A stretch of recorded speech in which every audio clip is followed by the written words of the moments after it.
लेक साइडबाट अलि आनन्दको ठाउँमा आउनु पर्यो भने चाहिँ सुनसान ठाउँ लेक साइडको त्यो भिडभाड डडाङ डुडुङबाट अलि टाढा जानु पर्यो भने जम्मा 10 किलोमिटर अगाडि आएपछि चाहिँ यो पामे भन्ने ठाउँ छ।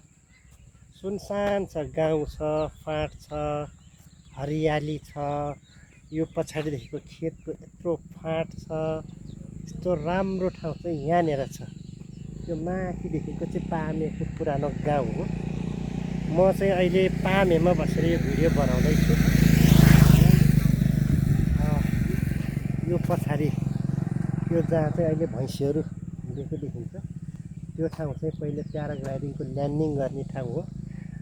अनि अहिले एटिभी राइड 4 चक्केवाला मोटरसाइकल जस्तो चाहिँ एटिभी राइड हो। यो एटिभी राइडको अफिस चाहिँ यहाँनिर छ। यो कालो गाडीको भएको ठाउँ चाहिँ यो एटिभी राइडको अफिस हो। क्याम्पिङ लेखिरहेको छ, त्यहाँ एउटा झन्डा छ। यो चाहिँ अहिले पामेको भिडियो हो।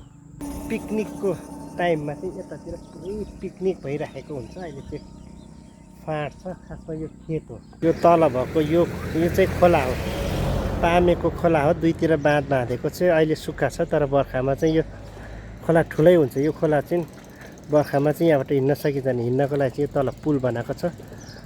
बर्खामा चाहिँ यो पुलबाट मान्छे आवतजात गर्नुपर्छ। तर अहिले चाहिँ यो पक्की बाटो पुल बनेकोबाट त्यो पुरानो पुलमा हिँड्नु पर्दैन। पामेको मेन पामे बजार यो चाहिँ यस्तो छ।